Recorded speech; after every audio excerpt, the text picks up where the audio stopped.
Assalamualaikum warahmatullahi wabarakatuh. Kita hari ini akan membahas sketsa dan ilustrasi. Sketsa adalah fondasi dalam dunia seni rupa dan desain. Sebagai langkah awal dalam mewujudkan gagasan visual, sketsa berperan penting dalam proses kreatif. Melalui garis-garis sederhana dan kasar, seorang seniman atau desainer dapat mengungkapkan ide mereka sebelum mengembangkannya menjadi karya yang lebih kompleks dan detail. Sketsa bukan sekedar gambaran awal, melainkan alat eksplorasi visual yang fleksibel, memungkinkan kebebasan berekspresi, sekaligus memberikan panduan teknis.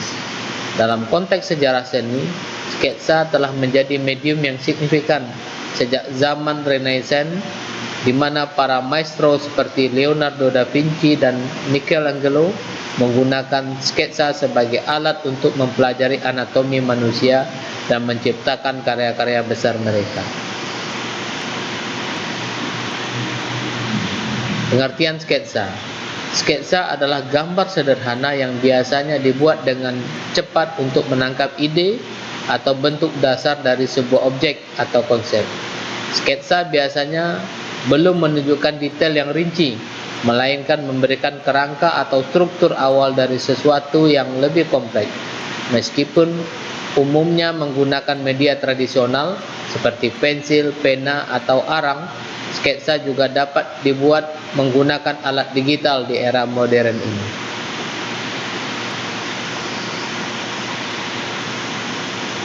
Fungsi sketsa. Sketsa berfungsi sebagai alat visual untuk merumuskan, menyampaikan, dan mengembangkan ide-ide kreatif.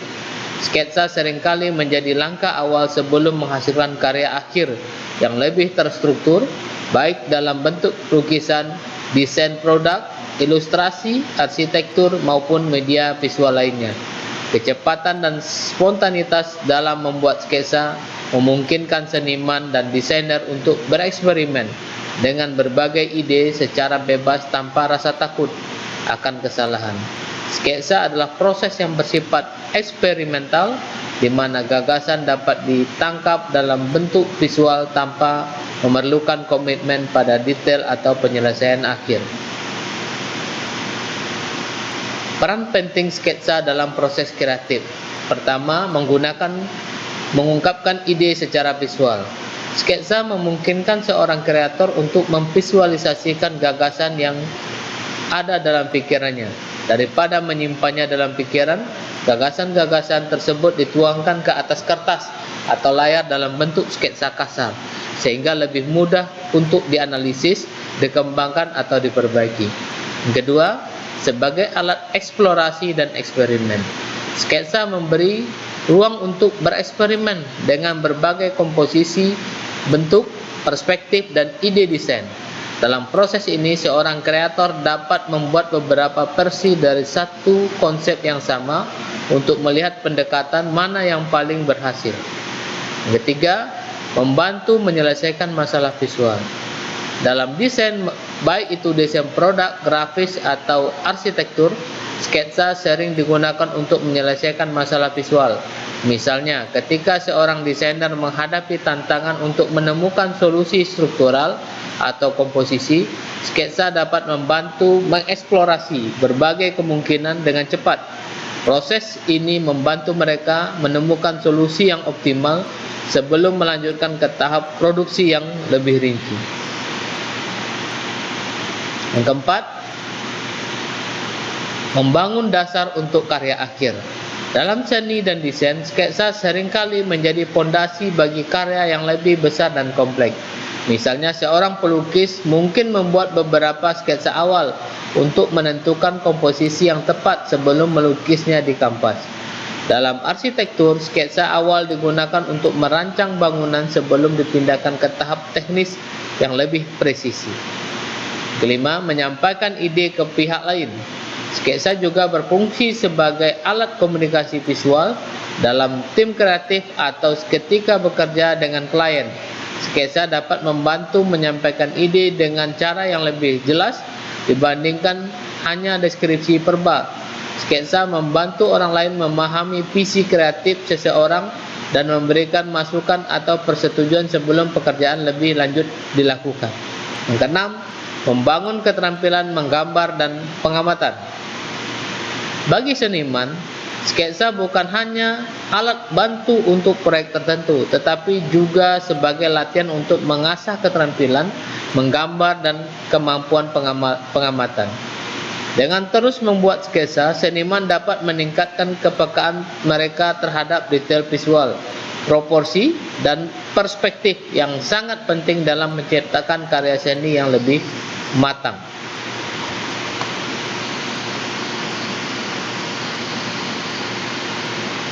Sejarah sketsa dalam fotografi. Sketsa dan fotografi adalah dua medium yang berbeda, namun memiliki hubungan yang erat dalam sejarah perkembangan visual. Meskipun fotografi dikenal sebagai seni yang mengandalkan cahaya dan teknologi untuk menangkap gambar, sketsa memainkan peran penting dalam sejarah awalnya, terutama sebagai alat bantu bagi fotografer dalam merencanakan dan mengkomposisikan gambar mereka. Penggunaan sketsa dalam perencanaan komposisi pada abad ke-19, ketika teknologi fotografi masih berkembang, banyak fotografer yang juga merupakan seniman visual atau pelukis. Mereka sering menggunakan sketsa untuk merencanakan dan menentukan komposisi foto mereka sebelum memotret. Sketsa membantu mereka memilih sudut, pencahayaan, serta penempatan objek karena proses fotografi pada saat itu lebih kompleks dan memerlukan persiapan yang matang, terutama dalam hal pencahayaan dan pengaturan kamera yang besar dan sulit dioperasikan. Salah satu contoh terkenal dari interaksi sketsa dalam fotografi adalah karya fotografer Prancis Nadar, Gaspard Félix Tournachon, yang menggabungkan keterampilan menggambar dan fotografi untuk menciptakan potret yang dramatis dan penuh karakter. Sebelum mengambil foto, Nadar sering membuat sketsa kasar dari subjeknya untuk merencanakan ekspresi wajah dan pose yang ingin ditangkapnya. Fotografi piktorialis dan sketsa pada abad ke-19 hingga awal abad ke-20 muncul gerakan piktorialisme dalam fotografi yang berusaha menyamakan fotografi dengan seni rupa tradisional seperti lukisan dan gambar. Piktorialis tidak hanya mengambil foto untuk menangkap realitas dengan akurat, tetapi juga berusaha mengekspresikan visi artistik mereka melalui manipulasi komposisi, tekstur, dan pencahayaan. Dalam gerakan ini, fotografer seringkali menggunakan sketsa untuk merancang dan memvisualisasikan gambar yang mereka ingin hasilkan. Fotografer piktorialis seperti Alfred Stieglitz dan Edward Steichen menggunakan teknik manipulatif untuk menciptakan efek yang menyerupai lukisan atau gambar tangan, dan sketsa memainkan peran penting dalam proses kreatif ini. Sketsa membantu mereka merencanakan komposisi dan efek visual yang diinginkan sebelum menghasilkan berbagai teknik fotografi seperti soft focus, pencetakan platinum, atau retouching manual. Sketsa sebagai bagian dari fotografi editorial dan komersial, pada pertengahan abad ke-20, sketsa kembali menjadi alat penting bagi fotografer dalam dunia komersial dan editorial. Sebelum pemotretan yang melibatkan banyak elemen visual seperti fotografi, iklan, atau fashion, fotografer sering membuat sketsa storyboard atau road sketch untuk merencanakan rangkaian gambar yang akan diambil. Sketsa ini berfungsi sebagai pedoman untuk memastikan bahwa semua elemen visual seperti pose model, penataan objek, dan pencahayaan telah diperhitungkan secara detail sebelum sesi pemotretan berlangsung. Fotografer editorial seperti Richard Avedon sering bekerja dengan tim kreatif yang mencakup ilustrator dan desainer yang membuat sketsa awal dari konsep yang akan difoto. Ini membantu fotografer, model, dan desainer memiliki gambaran yang jelas tentang hasil akhir yang diinginkan. Era digital dan sketsa digital. Di era fotografi digital, sketsa tetap relevan sebagai bagian dari proses kreatif. Banyak fotografer kontemporer menggunakan sketsa digital untuk merencanakan tata letak dan komposisi foto mereka, terutama dalam proyek-proyek yang kompleks seperti pemotretan, film, iklan, dan editorial. Penggunaan perangkat lunak desain seperti Adobe Photoshop, Procreate memungkinkan fotografer untuk membuat sketsa atau mock-up digital sebelum sesi pemotretan, yang membantu merencanakan efek visual, komposisi, dan pencahayaan dengan lebih efisien. Jenis-jenis sketsa dan ilustrasi.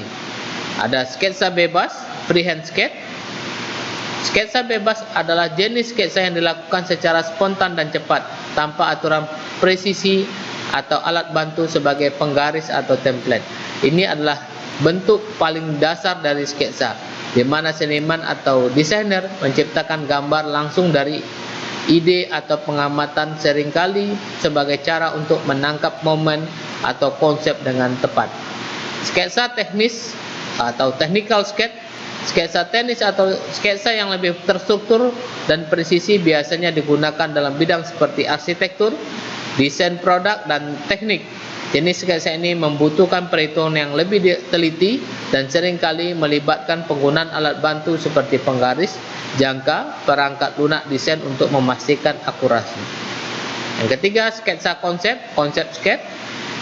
Sketsa konsep adalah sketsa awal yang digunakan untuk mengembangkan ide-ide kreatif, terutama dalam industri hiburan seperti film, video game, dan desain produk. Dalam sketsa konsep, seniman seringkali berusaha menggambarkan karakter, latar, atau objek dengan gaya yang unik dan penuh imajinasi. Sketsa anatomi, sketch. Sketsa anatomi fokus pada representasi tubuh manusia atau hewan dengan perhatian khusus pada proporsi, struktur otot, dan kerangka. Jenis sketsa ini penting dalam seni rupa, terutama bagi seniman yang ingin mempelajari dan memahami cara menggambar bentuk tubuh secara realistis. Yang kelima, ilustrasi editorial. Ilustrasi editorial adalah gambar yang digunakan untuk mendukung atau menambah makna pada artikel di majalah, koran, atau media online. Ilustrasi ini bertujuan untuk mengkomunikasikan ide-ide kompleks secara visual, seringkali dengan gaya yang kreatif dan penuh ekspresi. Ilustrasi komersial, commercial illustration. Ilustrasi komersial digunakan dalam iklan, produk kemasan, dan materi pemasaran untuk mendukung branding dan promosi.